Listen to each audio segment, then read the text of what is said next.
អ្វីទៅជា self reflection self reflection គឺជាការឆ្លុះបញ្ចាំងពីខ្លួនឯងឬការពិចារណាលើខ្លួនឯង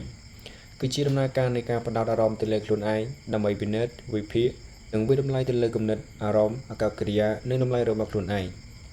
និយាយឲ្យងាយយល់វាគឺជាការដាក់កញ្ចក់ឆ្លោះមើលទៅលើខ្លួនឯងដើម្បីស្វែងយល់ពីមូលហេតុដែលនាំឲ្យយើងគិតថាធ្វើឬមានអារម្មណ៍បែបនោះខ្លឹមសារសំខាន់ៗនៃ self reflection 1. សង្កេតនិងវិភាគវាជាការចំណាយពេលគិតអំពីអ្វីដែលអ្នកបានធ្វើបានគិតឬបានជួបប្រទះអ្នកវិភាគថាតើខ្ញុំបានមានប្រតិកម្មបែបណាហើយអ្វីខ្ញុំមានអារម្មណ៍បែបនេះតើសកម្មភាពរបស់ខ្ញុំមានប្រសិទ្ធភាពទេតើខ្ញុំអាចធ្វើអ្វីផ្សេងនៅពេលក្រោយការយល់ដឹងអំពីខ្លួនឯង self awareness គោលដៅចម្បងគឺដើម្បីបង្កើតការយល់ដឹងអំពីចំណុចខ្លាំងចំណុចខ្សោយជំនឿនិងអ្វីដែលជំរុញទឹកចិត្តរបស់អ្នក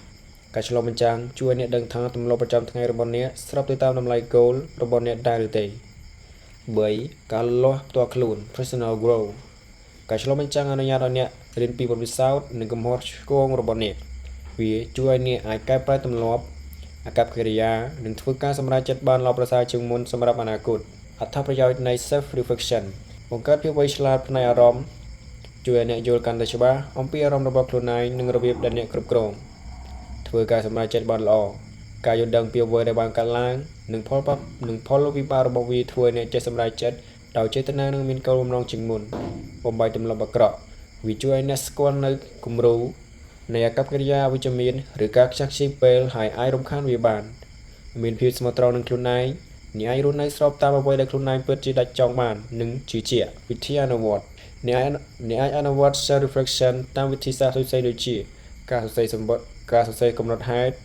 សរសេររាល់គំនិតនិងអារម្មណ៍ប្រចាំថ្ងៃរបស់អ្នកការធ្វើសមាធិស្ងប់ស្ងាត់អារម្មណ៍និងសង្កេតមើលគំនិតដែលបានកើតឡើងការសួរសំណួរដល់ខ្លួនឯងតើអ្វីជោគជ័យដ៏ធំបំផុតរបស់ខ្ញុំថ្ងៃនេះតើខ្ញុំសប្បាយចិត្តឬទេជាមួយទិសដៅនេះតើខ្ញុំអាចធ្វើអ្វីខុសពីនេះនៅពេលក្រោយសរុបមក self reflection គឺជាជំនាញមួយដែលមនុស្សត្រូវអនុវត្តជាប្រចាំដើម្បីស្គាល់ខ្លួនឯងកាន់តែច្បាស់ធ្វើការលូតលាស់ឥតឈប់ឈរនិងកសាងជីវិតដែលខ្លួនពិតជាចង់បាន